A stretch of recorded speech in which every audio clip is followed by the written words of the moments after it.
Salam kanal izləyiciləri, salamlayıram hər birinizi. Bu günlərim sizinlə 8-ci sinif Azərbaycan dili dərsliyindən növbəti səhifənin tapşırıqlarını işləyirik.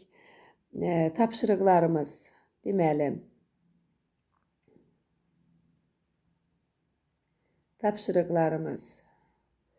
tarixin daş yaddaşı adlanan mövzudur. İkinci bölmədən tarixin daş yaddaşı adlanan mövzunu işləyirik. Burada deməli bizə verilib sözlərin düzgün tələffüz qaydasını baxırıq ilk o tapşırıqdan. Sözlərin düzgün tələffüz qaydasını yazın deyir. Okean sözü verilib bizə. Okean sözü necə deyirik? Elə də qalacaq. Okean. Yəni burada düzdür biz y kimi öyrənmişik, tələffüz edirik, amma sözü əvvəllər o şəkildə deyirdik, amma indi isə okean, okean, okean, okean. Eyni şəkildə olduğu kimi qalır. A olduğu şəkildə. Deməli, A olduğu şəkildə sözdə qalır. Okean. Müasir, müasir, A-la I müxtəlif cinsli saitlərdir. E ilə A müxtəlif cinsli saitlərdir. Yanaşı gəlir və olduğu kimi qalır. Və burada memar sözü var. Memar sözü də təbii ki, tələffüzümüzdə necə var, elə də qalır. Deməli, okean, müasir, memar. Bu tipli sözlər necə var, o şəkildə qalır. Yadınızda qalsın. Məsələn, biz əlavə bir misal çəkim sizə. Deyirdik ki, müəllim, yazırdıq müəllim, deyirdik müəllim. Əvvəllər ü düşürdü, müəllim sözü kimi tələffüz eləyirdik bunu. Amma indi ü ilə A müxtəlif cinsli saitlərin yanaşı gəlməsi nəticəsində hər ikisi də qalır, olduğu kimi qalır. Artıq da burada deməli səs düşümü baş vermir. Müəllim olduğu kimi qalır. Yadınızda qalsın. Bu tipli saitlər yanaşı gələrsə edi, adı, üdü, adı, sonra ədi, üdü, adı, udu, udu, adı. Bu kimi saitlər yanaşı gələndə ədi, adı. Bunlarda düşmə baş vermir. Məsələn, səadət, səadət. Olduğu kimi də söz qalır, səadət. Artıq burada düşmə baş vermir. Yadınızda qalsın. Daha sonra keçirik növbəti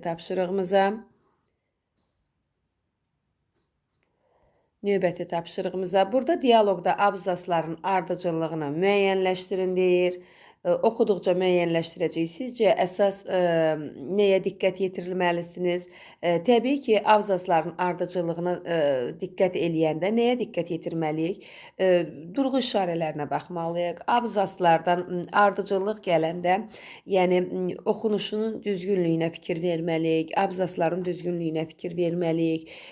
Qoyduğumuz durğu işarələrinə fikir verməliyik. Sözlərin axırındakı nöqtədir, sualdır, nidadır. Bunlara deməli fikir verməliyik və dialoqda abzasların ardıcıllığını da müəyyənləşdirmək üçün mütləq nə etmək lazımdır? Təbii ki, mətni bir dəfə oxumaq lazımdır ki, biz bilək ki, orada abzasların ardıcılığı nədir? Biz onu üzdən görürük, hələ içərisini oxumamışıq deyə bilmirik.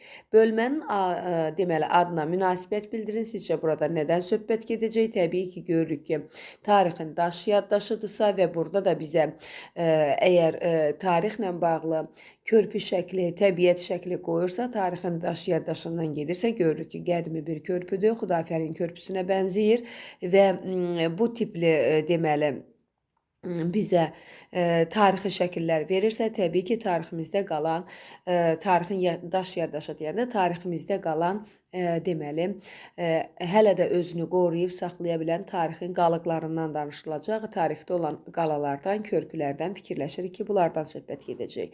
Mətnə elə ad seçin ki, bölməyə uyğun olsun. Seçdiyiniz adla bağlı fikrinizi necə əsaslandırırsınız?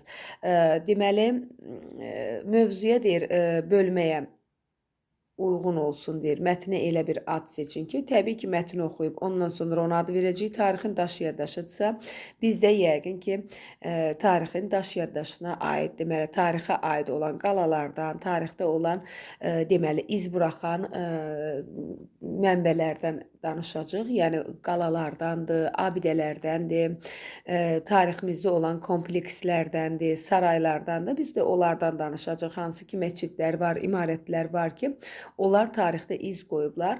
Təbii ki, deməli, onlara uyğun olaraq mövzuya bir ad verəcəyik və bunu da əsaslandıracaq ki, tarix nəyə görə mövzuya belə bir ad veririk və tarixin yaddaşı ilə onu əsaslandıracaq. Tələffüz qaydalarını gözləməklə dialoqu oxuyun. Bəli, tələffüz qaydalarına diqqət etməklə dialoqu oxuyuruq. Deyir, İstanbulda iki qitəni birləşdirən körpüyə, Peterburqun bəyaz gecələrində gəmi karvanlarını okeana yola salan asma körpülərə baxanda az qalıram ki, mən də körpü salam. Yəni o körpülər o qədər onu valeh eləyir ki, deyir, az qalıram ki, mən də körpü salam. Hansını deyəsən?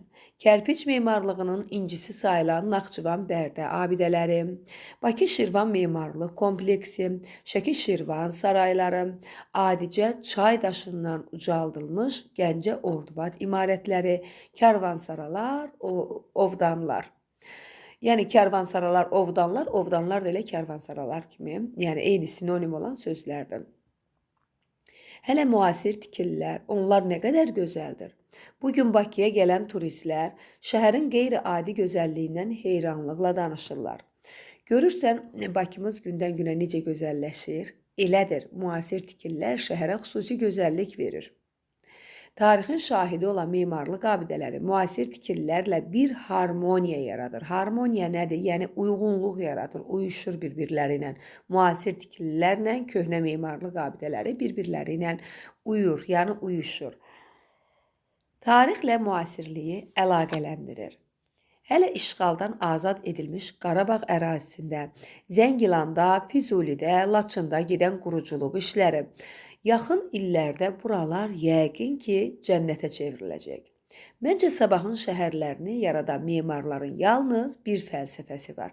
Fəlsəfə də yəni deməli yeni fikirlər deməkdir. Bir fəlsəfə var. Ümumi görünüşləri, ümumi fikirləri var. Tək ki insanlar rahat yaşasınlar, tək ki insanlar gözəllikdən zövq alsınlar.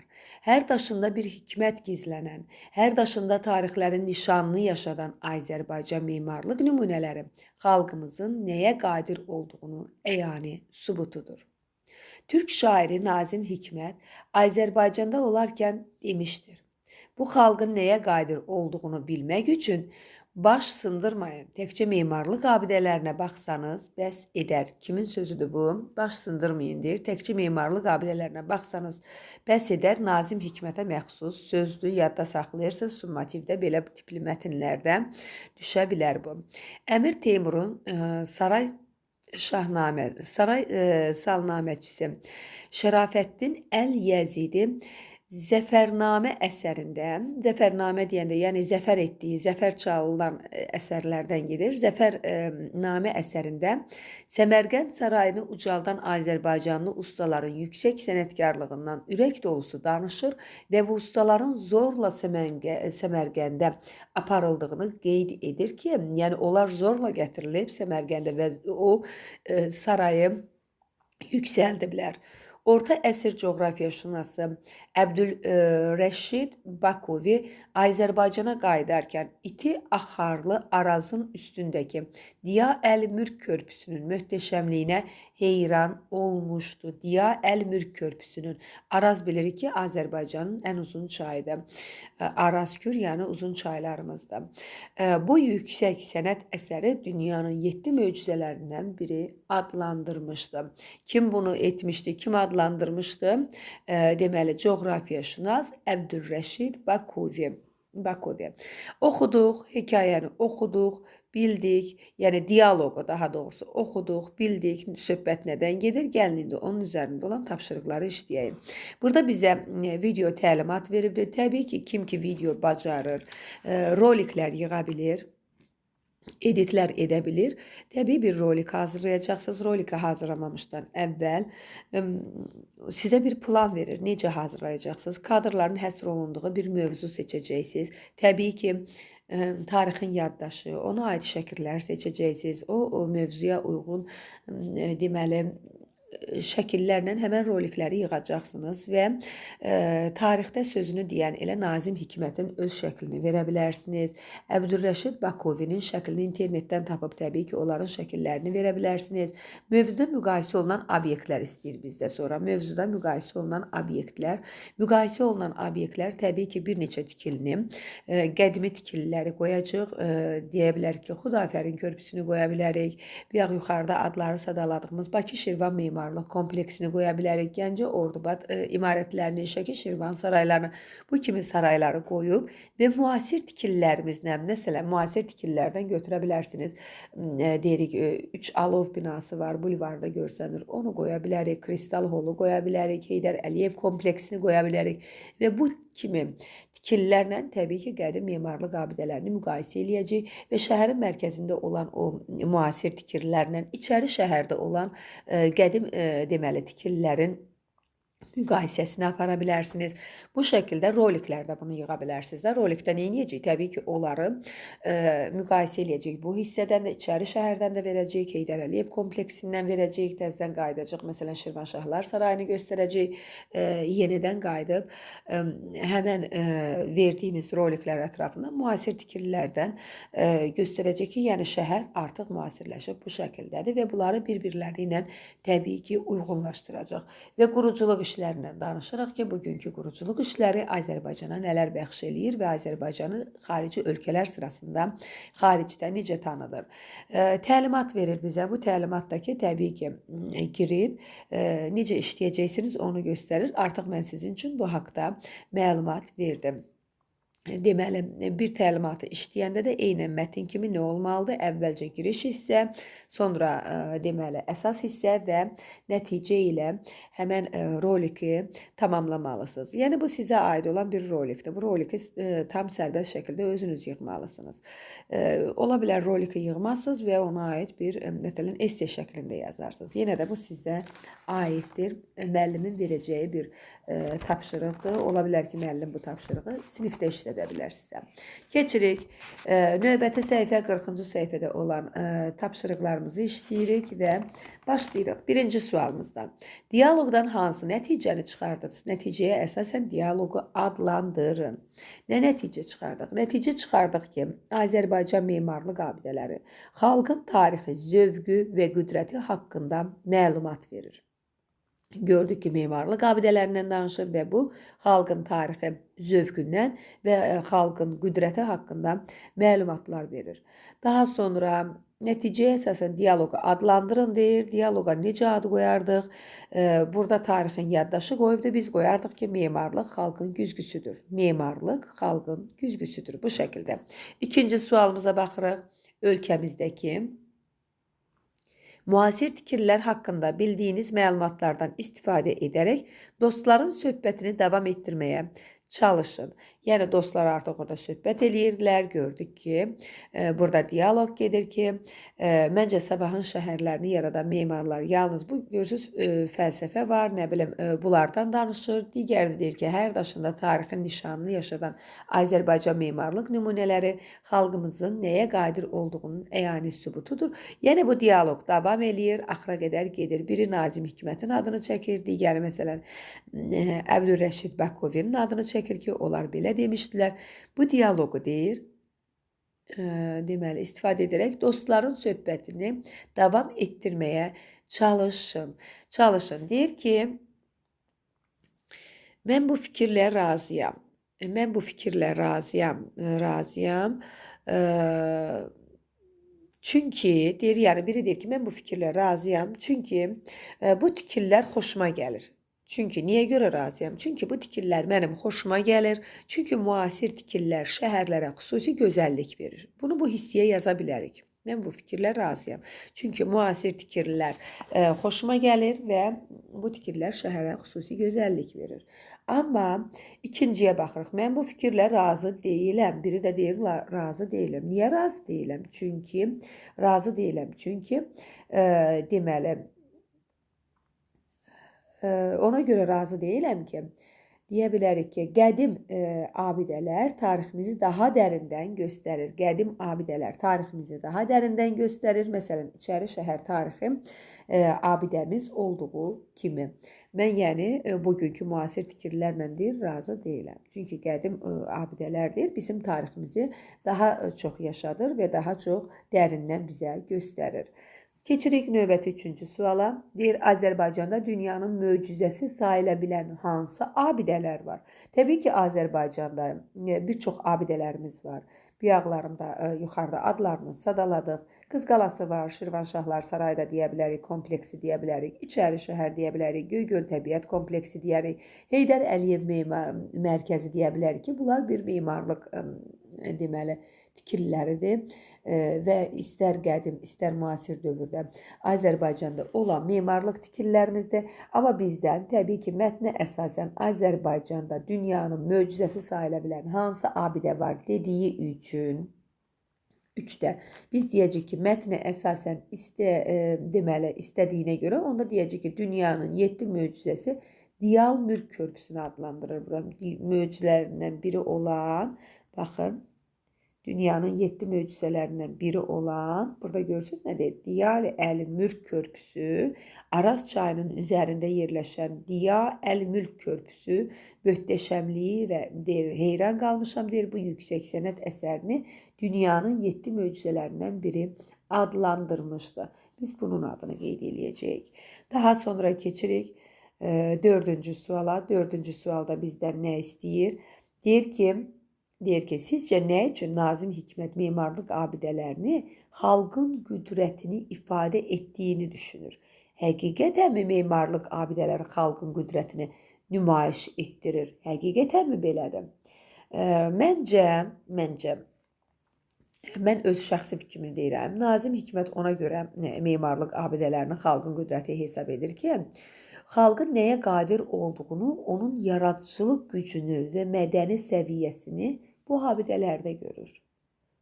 Başa düşdünüz? Yəni, xalqın yaradıcılıq gücünü, xalqın mədəni səviyyəsini, xalqın öz səviyyəsini, xalqın nəyə qadir olduğunu bu abidələrə baxanda görür. Ona görə də Nazim Hikmət memarlıq abidələrini xalqın qüdrətinin ifadə etdiyini düşünür. Və həqiqətən də fikirləşirəm ki, bu fikir belədir.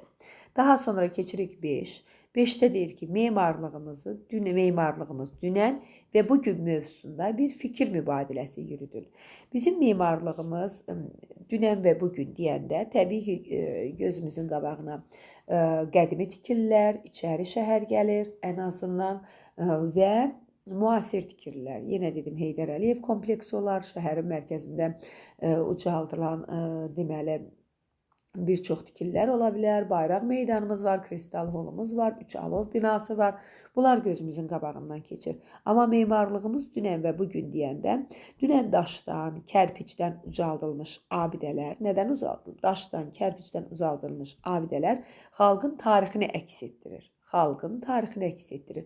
Bugün isə müasir tikililər şəhərləri daha gözəl və müasirləşmiş edir. Yadınızda qaldı. Daha sonra 6. Dialoqun tərkib hissələrini müəyyən edin və onların necə əlaqələndiyini şərh edin.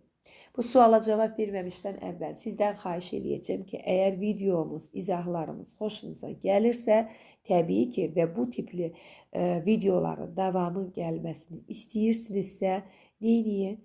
Kanalımıza abunə olun. Kanalımıza abunə olun ki, mən də sizin üçün bu tipli videoları çəkim, dərsləri sizə izah edeyim ki, başa düşmədiyiniz məqamları daha aydın başa düşəsiniz.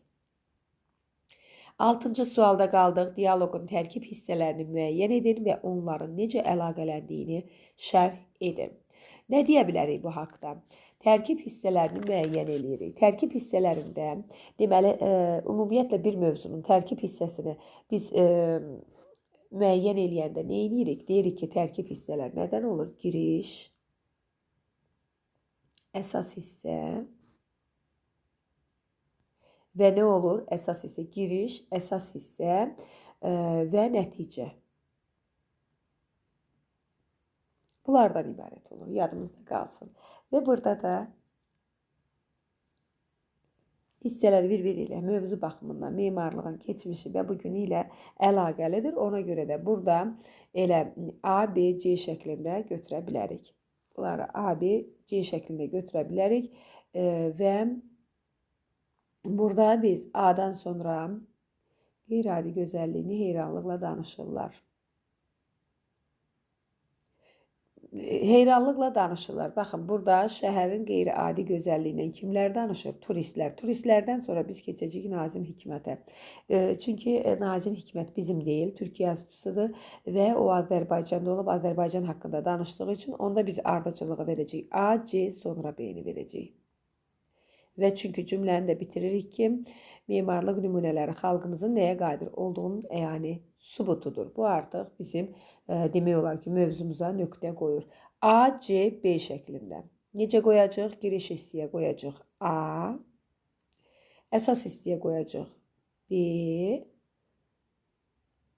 yox, C, bir dəqiqə.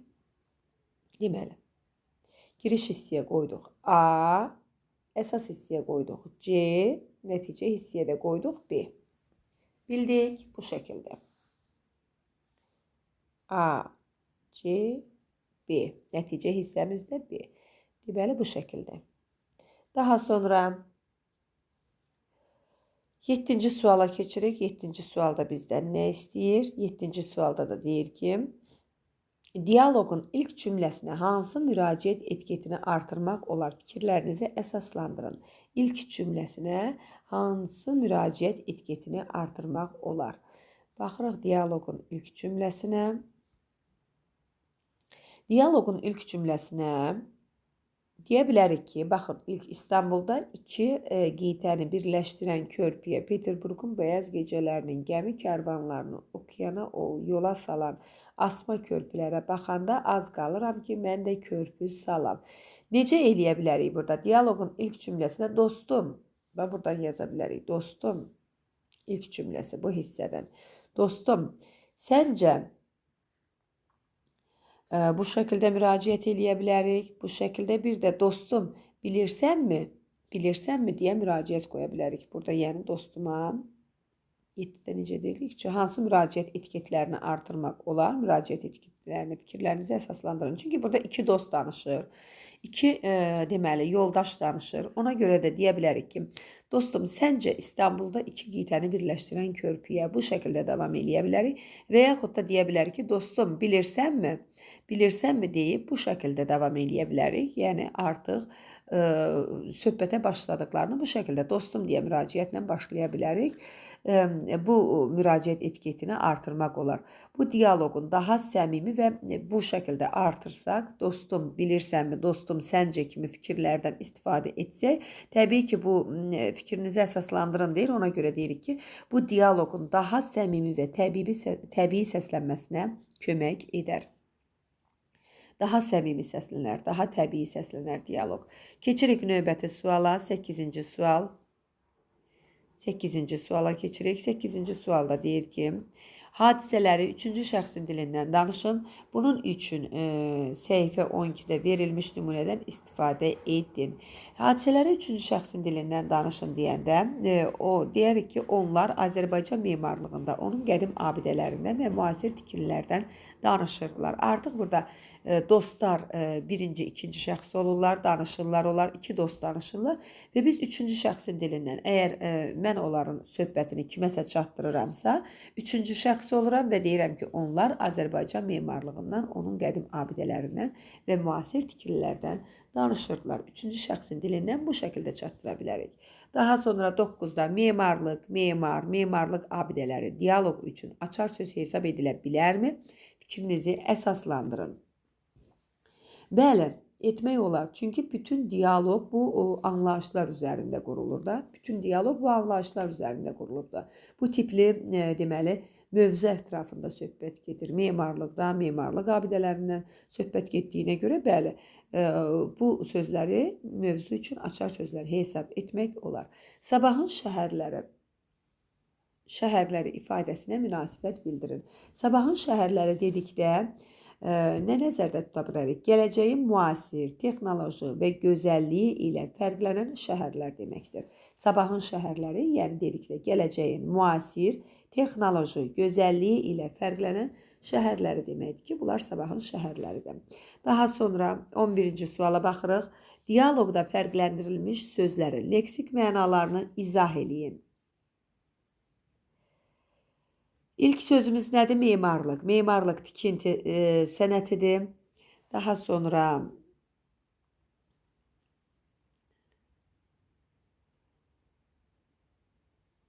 leksik mənalarını gəlir deməli fərqləndirilmiş sözlər. Birinci dedik memarlıqdır. Çünki memarlığı bilirik birinci.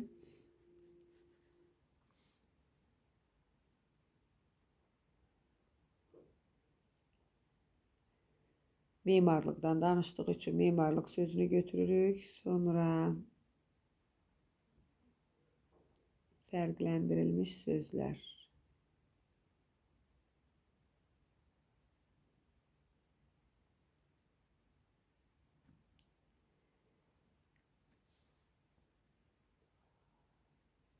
Burada bir sonra var. Abidə, yəqin ki, bunları deyilir və fərqləndirilmiş sözlər kimi. Abidə sözünü götürərik. Abidə nədir? Tarixi tikili deməkdir. Abidə tarixi tikilidir. Aha, buradadır, baxın, fərqləndirilmiş sözlər. Harmoniya var burada. Harmoniya, fərqləndirilmiş sözlər bunları deyir. Harmoniya, harmoniya nə deməkdir? Uyğunluq deməkdir. Oxuyanda sizin üçün izahını verdim. Harmoniya, uyğunluq deməkdir. Daha sonra nə sözü var burada? Fəlsəfə sözü var. Harmoniya, uyğunluqdur. Fəlsəfə sözü var burada. Fəlsəfə nə deməkdir? Bir haqda dedim. Ümumi baxış deməkdir. Ümumi fikir deməkdir. Daha sonra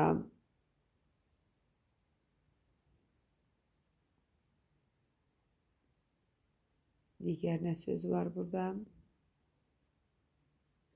Salnaməçi, yəni bu tarixi qeydə alan insandır. Tarixi baxıb, müşahidə eləyib, qeydə alan şəxsdir.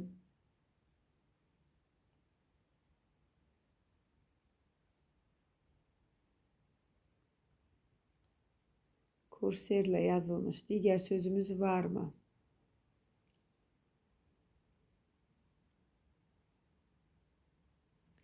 Yoxdur məncə, bu qədərdir. Məncə bu qədərdir, daha görmürəm mən. 3 söz görürəm. Aha. Əssalam, 3 dənədir. Bir də memarlıq sözünü əsas götürə bilərsiniz. Çünki memarlıqdan danışır. Deyirsiniz, müəllim, memarlıq nə deməkdir? Memarlıq təbii ki, tikinti sənətidir, abidədir, tarixi tikilidir. Fəlsəfə verilib, dedik ki, ümumi baxış deməkdir. Harmoniya verilib, uyğunluq deməkdir. Salnaməçi tarixi qeydi, tarixi müşahidə edib qeydlərini aparır. Yəni, onlar haqqında yazır. Daha da bu qədər, bunlar verilibdir. Keçirik növbəti. Harada qaldıq? 12-ci tapşırıqda. Müasir sözünün sinonimini tapın və istifadə dairəsini izah edin. Müasir sözünün sinonimi nədir? Çağdaş. Çağdaş, yəni indiki zaman nəzərdə tutulur. Müasir dövr nəzərdə tutulur. Sinonimi nədir? Müasir sözünün çağdaş və indiki. Daha sonra mətndən məcazi mənalı sözləri tapıb onların mənasını şərh edin. Məcazi mənalı sözlər baxaq. Məcazi mənalı sözlər. Okeana yola salan asma körpüyə baxanda az qalıram, mən də körpü salam.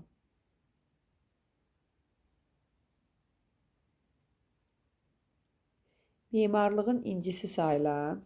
Memarlığın incisi sayılan nə deməkdir? Bu, yəni ki, inci mirvari deməkdir da. İndi bunlar burada abidəni mirvari götürmür, yəni mirvariyə bənzədir. Bənzədir burada. Sonra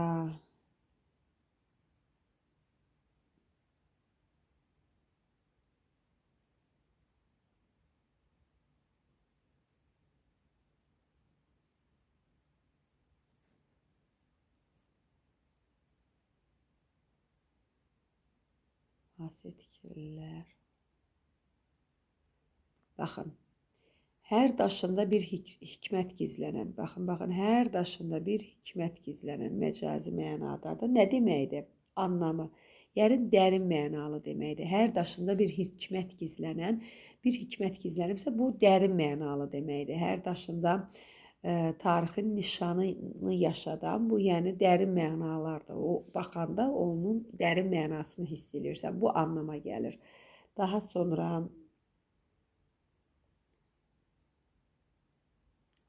tarixin şahidi olan, baxın, tarixin şahidi olan memarlıq abidələri. Memarlıq abidələri cansızdır da. Onlar necə şahid olurlar? Düzdür? Burada nə gəlir? Yəni keçmişi göstərmək istəyir. Keçmişi göstərən bu abidələr, keçmişi göstərən bu abidələrdir. Tarixin şahidi olan memarlıq abidələri, yəni keçmişi göstərən abidələr.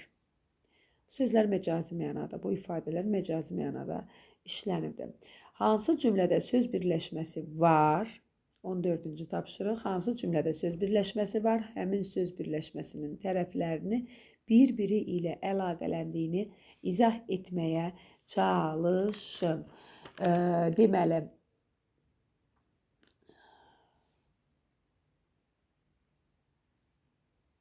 söz birləşmələri.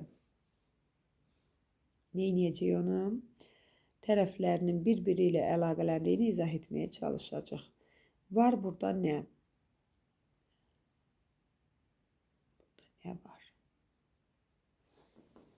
Deməli,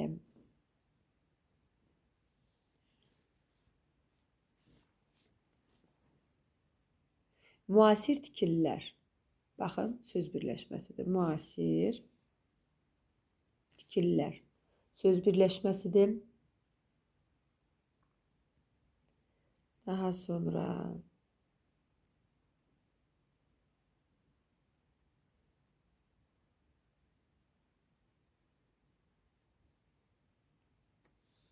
şəhərin gözəlliyindən.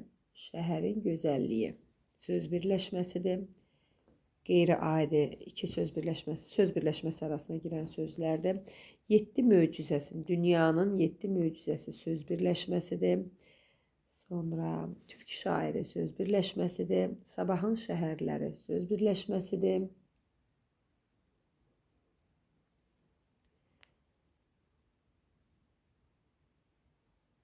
Sonra tarixin şahidi söz birləşməsidir. Abidələri müasir tikililərlə, müasir tikililər söz birləşməsidir.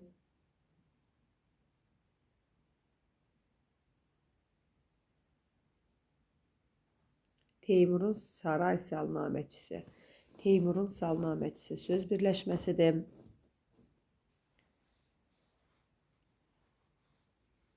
Yəni bu sözləri götürürük. Bunlar təbii ki söz birləşmələridir.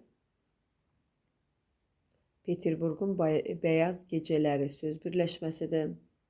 Peterburqun bəyaz gecələri söz birləşməsidir. Daha sonra qayıdırıq yenidən mövzumuza.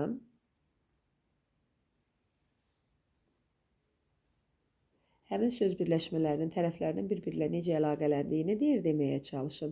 Məsələn, dünyanın 7 möcüzəsi, dünyanın möcüzəsi də bu 3-cü növ təyini söz birləşməsidir. Peterburqun gecələri bu 3-cü növ təyini söz birləşməsidir. Müasir tikililər, birinci növ təyini söz birləşməsidir. Sonra burada nə var? Müasir tikililər. Sonra tarixin şahidi yenə 3-cü növdür. Sabahın şəhərləri 3-cü növdür. Teymurun salnaməçisi 3-cü növdür. Türk şairi 1-ci növdür. Türk şairi 2-ci növ söz birləşməsidir. Bu şəkildə, yəni orta əsr 1-ci növ söz birləşməsidir. Birinci növ təyinin söz birləşməsidir.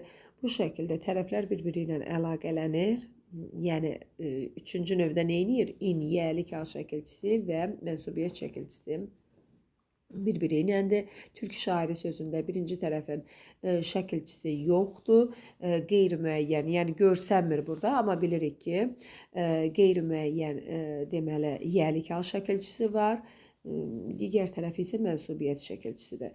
Bunlar olur, bir-biri ilə əlaqələnmələri bu şəkildədir, yəni bunlar da söz birləşməsidir. Daha sonra keçirik 15. Altından xətt çəkilmiş cümlədə sözləri əlaqələndirən şəkilçiləri qrammatik cəhətdən izah edin. Altından xətt çəkilmiş cümlədə sözləri əlaqələndirən şəkilçiləri qrammatik cəhətdən izah edin. Altından xətt çəkilmiş cümlə birinci cümlədir.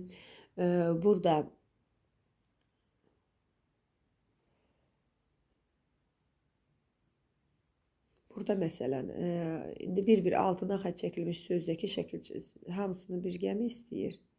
Sözləri əlaqələndirən şəkilçiləri. Sözləri əlaqələndirən şəkilçilər.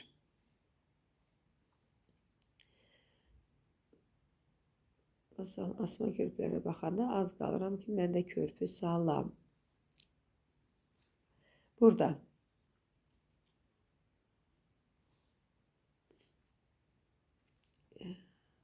körpü salam, yəni bunlar bir-biri ilə əlaqələndirirsə, baxırıq, burada körpü salmaqda, İstanbulda götürsək, İstanbulda yerlik haldadır, ismi yerlik halında verilən şəkilçidir. İki qitəni birləşdirən körpüyə yönlük haldadır.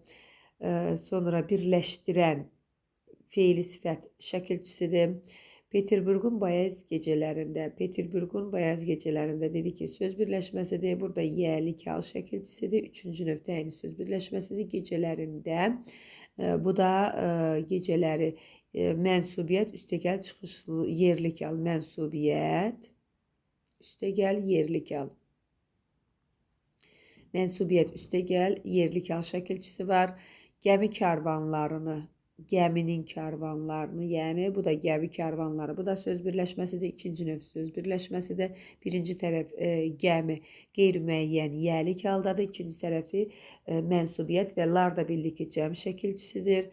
Okeana görürük ki, okeana sözündəki A deməli yönlük hal şəkilçisidir.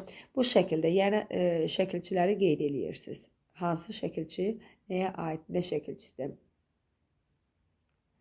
Sonra verilmiş sözlərdən cümlə qurmaq üçün onları qrammatik cəhətdən əlaqələndirin. Verilmiş sözlərdən cümlə qurmaq üçün onları qrammatik cəhətdən əlaqələndirəcək. Yəni əlaqələndirib nə edəcək? Həmən cümlələrdə, həmən sözlərdən deməli bir cümlə düzəldə bilərik. Tarixin şahidi olan memarlıq abidələri, deməli tarixin şahidi olan və ol sözünü olan eləyəcək, feil sifət kimi olan memarlıq abidələri, memarlıq deməli abidə sözünü abidələri eləyəcək. Abidələri müasir tikililərlə harmoniya yaradır. Harmoniya sözü var deyə burada müasir tikililərlə harmoniya yaradır. Bu şəkildə tarixin şahidi olan memarlıq abidələri müasir tikililərlə harmoniya yaradır. Biz qrammatik cəhətdən bu şəkildə əlaqələndirib bir cümlə qurduq və fikrinizi yoldaşınızla bölüşüb nəticə çıxarın deyir. Görək digər yoldaşımız hansı şəkildə bir cümlə qura bilər buradan. Deməli biz isə qurduq ki, tarixin şahidi olan memarlıq abidəsi deməli müasir tikirlərlə harmoniya yaradır. Keçirik növbəti suala. 17-ci sualda dialoqda sadalanan sözlər olan cümlələri köçürürsünüz və sizcə həmin sözlər bir-birindən asılıdırmı? Fikrinizi necə izah edərdiniz? Sadalanan sözlər olan cümlələri köçürürsünüz. Sadalanan sözlər olan cümlələr bu qara rəngdə verilən cümlədir ki, qara hərflərlə verilən cümlədir ki, burada sadalanır da bir-bir. Deməli, kərpiç memarlığının incisi sayılan Naxçıvan Bərdə abidələri görsüz sadalayır. Bakı Şirvan memarlıq kompleksləri, Şəki Şirvan sarayları, adicə çay daşından ucaldılmış Gəncə Ordubad imarətləri, kərvansaralar, ovdanalar. Bu cümləni köçürürsünüz dəftərinizə və deyir ki, köçürəndən sonra nə deyir? Deyir, sizcə həmin sözlər bir-birindən asılıdırmı? Bir-birindən asılıdırmı? Asılı deyil, çünki sadalanırlar. Sadalanırsa bir-birlərindən asılı deyil, amma bir-birləri ilə əlaqəlidirlər. Niyə görə? Çünki eyni mövzuya, memarlığa aiddirlər. Eyni mövzuya, memarlığa aiddir. Amma sadalanma varsa, sadalanır da. Niyə bir-birindən asılı olsunlar? Hamısı ayrı-ayrı deməli özü cümlə özüdür. Sadəcə olaraq hamısı vergüllə ayrılıbdır. Sadəcə olaraq yadımızda qalır ki, bir-biri ilə əlaqəli sözlərdilər. Bir-birləri ilə əlaqələniblər bu sözlər, amma asılı deyillər bir-birlərindən. Və çünki eyni mövzuya, hamısı da memarlığa aid olan fikirlərdir. Bu şəkildə. Bu qədər. 17-ci tapşırığı da etdik. 40-cı səhifədəki bütün tapşırıqları bitirdik. Bu şəkildə tapşırıqlarınızın ardıcıl, davamlı gəlməsini istəyirsinizsə videomuzu bəyənin, paylaşın və istəklərinizi təbii ki yorumlarda gözləyirəm. Sağ olun.